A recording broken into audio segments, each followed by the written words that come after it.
അവൻ വില്ലനല്ല. ആ ഒരു പയ്യനെ പിടിച്ച് വില്ലനാക്കിയല്ലോ എന്ന് എനിക്ക് സങ്കടം തോന്നി. പിന്നെ അതിൽ നല്ല തുടക്കം അപ്പം നന്നായിട്ടുണ്ട്. എന്നാലും എനിക്ക് വിഷമം ഉണ്ടായിരുന്നു. ഞാൻ വരുമ്പം കൈയും കാലും ഒക്കെ നോക്കും, മുറിവുണ്ടോ ചതവുണ്ടോ എന്നൊക്കെ നോക്കുമായിരുന്നു. അന്നും നോക്കും, ഇന്നും നോക്കും. വന്നു കഴിഞ്ഞാൽ എൻ്റെ കൂടെ നോക്കും. ഇതൊരു പഴയ പരിപാടിയിൽ നിന്ന് ഞാൻ എടുത്തതാണ്. ഒരുപക്ഷെ ഈ അമ്മയുടെ സാന്നിധ്യം ഈ പരിപാടിയിൽ ഉണ്ടായിരിക്കണം എന്ന് എനിക്കൊരു വളരെ സന്തോഷം. ഞാൻ വളരെ കാലത്തിന് ശേഷമാണ് എൻ്റെ അമ്മ ഇങ്ങനെ കാണുന്നത്. അപ്പോൾ അമ്മയ്ക്കിപ്പോൾ സംസാരിക്കും, പക്ഷേ അതിനൊരു ക്ലാരിറ്റി ഇല്ല. പക്ഷേ അമ്മ സംസാരിക്കുന്നത് നമുക്ക് മനസ്സിലാകും.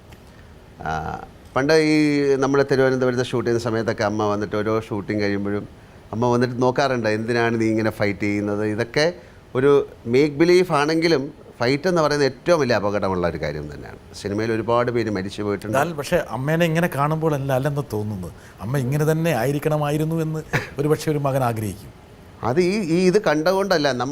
ഞാനൊരു പക്ഷേ എൻ്റെ കൂടെയുള്ള ആരോടോ പറഞ്ഞു, നമ്മൾ കാർ ഓടിച്ച് പോകുമ്പം 10, 80, 90 വയസ്സായ അമ്മമാർ നല്ല കുടയൊക്കെ പിടിച്ച് നടന്നു പോകുന്നു, ബസ്സിൽ കയറി പോകുന്നു, അല്ലെങ്കിൽ കാറിലിരിക്കുമ്പോഴൊക്കെ ഞാൻ ആലോചിക്കും എൻ്റെ അമ്മയും ഇങ്ങനെ തന്നെയാണ് ഇരിക്കേണ്ടിയിരുന്നത്. പക്ഷേ സംസാരിച്ചുകൊണ്ടിരിക്കുന്ന ഒരു സമയത്താണ് അമ്മ പെട്ടെന്നൊരു it will come as lightning എന്നാണ് പറയുന്നത്. ഒരു എന്താ പറയേണ്ടത്, അതിനെക്കുറിച്ചൊരു മെഡിക്കൽ ടൈമൊന്നും ഞാൻ പറയുന്നില്ല, പെട്ടെന്നാണ് അത് സംഭവിച്ചത്. താങ്കളുടെ കുടുംബം അതെ, കരോട്ടിഡ് ആർട്ടറി എന്ന് പറഞ്ഞിട്ട് ആർട്ടറി അതങ്ങ് ബ്ലോക്കാകുകയാണ്. അത് ആർക്ക് വേണമെങ്കിലും സംഭവിക്കാം. അത് സ്റ്റെനോസിസ് തന്നെ വലിയ അതിങ്ങനെ ചെറുതായി ഒരു പെട്ടെന്നൊരു ബ്ലോക്കിലാണ് അങ്ങനെ ആകുന്നത്. പക്ഷേ തീർച്ചയായിട്ടും അതൊരു മിറാക്കിൾ. ഞാൻ അതുകൊണ്ടൊക്കെയാണ് ഞാൻ നേരത്തെ പറഞ്ഞത്, മതാമൃതാനന്ദമയാണ് ഞാൻ ആദ്യം വിളിക്കുന്നത്. ആ അമ്മ എന്നോട് പറഞ്ഞ ആദ്യത്തെ വാക്ക്, മോൻ വളരെയധികം സന്തോഷിക്കണം, കാര്യം മോൻ്റെ അവിടെ വെച്ചാണ് അമ്മയ്ക്ക് ഒരു അസുഖമുണ്ടായത്. ഇത് തിരുവനന്തപുരത്താണെങ്കിൽ ആരും ഉണ്ടാകില്ല, എന്നിട്ട് നേരെ മോൻ നമ്മുടെ ആശുപത്രിയിലാണ് കൊണ്ടുപോയത് അല്ലേ. അപ്പോൾ അത് എന്താണ് ഒരു പ്രഡിക്ഷൻ പോലെയാണ്. ഇപ്പോൾ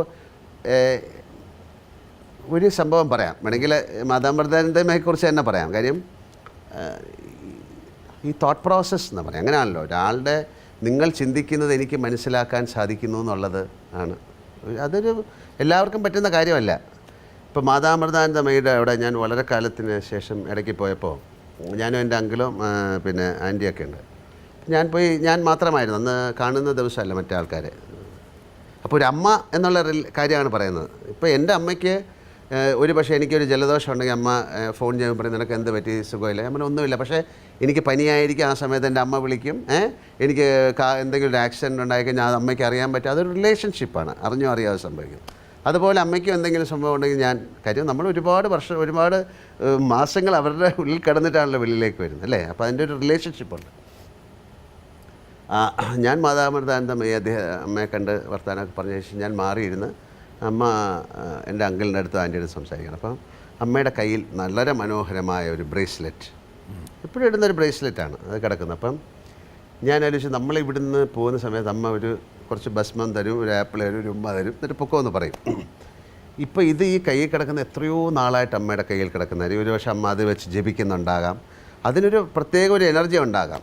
അത് ഒരെണ്ണം എനിക്ക് കിട്ടിയിരുന്നെങ്കിൽ. എന്നിട്ട് ഞാൻ ആലോചിച്ചു അത് തെറ്റാണ്, കാര്യം അങ്ങനെ ആഗ്രഹിക്കാൻ പാടില്ല. ശരിയെന്ന് പറഞ്ഞിട്ട് ഞാൻ പോയപ്പോൾ അമ്മ ഇതുപോലെ എനിക്ക് ഭസ്മം തന്നു, ഒരു ആപ്പിളോ തന്നൊരു ഉമ്മയൊക്കെ തന്നിട്ട് ശരി പൊക്കോളൂ എന്ന് പറഞ്ഞു. ഞാൻ ആ കതവിൻ്റെ അവിടെ എത്തിയപ്പോൾ എന്നെ മുത്തേ എന്ന് വിളിച്ചു. ഞാനിവിടെ നിന്നു. എൻ്റെ അടുത്ത് ഇങ്ങനെ വിളിച്ചു പറഞ്ഞിട്ട് എന്നെ ഇങ്ങനെ നോക്കിയിട്ട് ഇത് ഊരിത്തന്നു എന്ന് പറയുന്നത് അതൊരു ഭയങ്കര ദിവ്യത്വമോ അല്ലെങ്കിൽ മാജിക് അങ്ങനെയൊന്നുമല്ല, അതാണ് യഥാർത്ഥ സ്നേഹം. ലാൽ അവിടെ നോക്കുന്നത് അമ്മ ശ്രദ്ധിച്ചിട്ടുണ്ട്? അങ്ങനെ ഒരിക്കലും ശ്രദ്ധിക്കുക, അല്ല ഞാൻ അങ്ങോട്ട് നോക്കിയിട്ട് പോലുമില്ല. അല്ല അതെന്തിനാണ് നമ്മൾ ആലോചിക്കുന്നത്, അങ്ങനെ ശ്രദ്ധിച്ചോ അങ്ങനെയൊന്നും അല്ല. അതായത് ഒരു മകൻ അല്ലെങ്കിൽ ഒരാളുടെ വികാരം അയാളുടെ മനസ്സിലുള്ളത് കണ്ടെത്തുന്നു. അത് നമ്മൾ എന്ത് വിഷമമായാലും, അതുകൊണ്ടാണല്ലോ ഈ അമ്മയ്ക്ക് എത്രയോ ആൾക്കാരെ കെട്ടിപ്പിടിക്കാനും അല്ലെങ്കിൽ എത്രയോ ആൾക്കാർ, ഇത് ആ അമ്മയുടെ കാര്യമല്ല പറയുന്നത്, ഇത് എല്ലാ അമ്മമാരുടെയും കാര്യമാണ്. ആ അമ്മയെ തിരിച്ചറിയാന്നുള്ളതാണ്. അമ്മ ഓർമ്മകൾ നഷ്ടപ്പെട്ട് ഇടയ്ക്ക് വഴുതുന്നു. ഇപ്പം അമ്മയ്ക്ക് അങ്ങനെയല്ല, അമ്മ വളരെ എല്ലാ ഓർമ്മകളിലേക്ക് അമ്മ തിരിച്ചു വരുന്നോണ്ടിരിക്കുകയാണ്. ലാൽ അവിടെ പോയി അമ്മയുടെ തിരിക്കും കുറേ സംസാരിക്കും. അമ്മ ഞാൻ എല്ലാ ദിവസവും ഫോൺ ചെയ്യും. അമ്മയ്ക്ക് എല്ലാ കാര്യങ്ങളും അറിയാം, പഴയ കാര്യങ്ങൾ. ഒരു പക്ഷേ പഴയ കാര്യങ്ങളായിരിക്കും കൂടുതൽ അറിയാം, കാര്യം അതാണ് അങ്ങനെ ഒരു ബ്രെയിനിൻ്റെ സിസ്റ്റം അനുസരിച്ച് പഴയ കാര്യങ്ങളായിരിക്കും പ്രായമാകുമ്പോൾ നമുക്ക് പഴയ കാര്യങ്ങളായിരിക്കും കൂടുതൽ ഓർമ്മ വരുന്നത്. അത് വളരെ ശക്തിയോടെ മനസ്സിലേക്ക് വരും. അപ്പം നമ്മൾ ഒന്നാമത് ആ തന്മാത്ര എന്നൊക്കെയുള്ള സിനിമ ഞാൻ അഭിനയിച്ചിട്ട് അതിനെക്കുറിച്ച് നമ്മൾ ഫീൽ ചെയ്തിട്ടുള്ളതാണ് ആ സിനിമ കാണുമ്പോൾ എൻ്റെ. അപ്പം അങ്ങനെ ഒരു അമ്മയ്ക്കും സംഭവിക്കാതിരിക്കട്ടെ എന്ന് നമുക്ക് ഈ അവസരത്തിൽ പ്രാർത്ഥിക്കാം.